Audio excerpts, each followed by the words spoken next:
Welcome to Samba Samba. Enjoy the video. You begin by making sure the iPhone 7 is ready to update.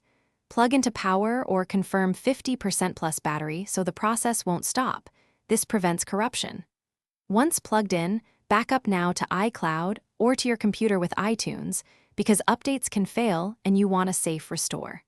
Finally, join a reliable Wi-Fi network to avoid data charges and speed issues. Now open Settings and go directly to General, Software Update to check for the latest available release.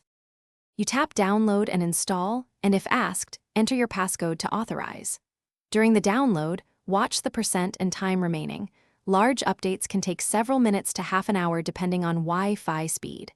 Once downloaded, the phone will automatically verify the package. This ensures integrity before installing. Make sure you do not disconnect power or force restart during verification. After verification completes, the installation will begin and your iPhone will reboot to apply changes. This is normal, so be patient. Once the iPhone reboots, follow the on-screen setup prompts to complete the update. You may need to sign into your Apple ID for certain features. If the update fails or stalls, make sure you're on Wi-Fi, reboot the phone, then retry. If it still fails, go to Settings, General iPhone Storage, delete the downloaded update, and re-download. For persistent issues, connect to a computer and use iTunes or Finder to install the update in recovery mode. This is a reliable fallback when over-the-air updates won't apply.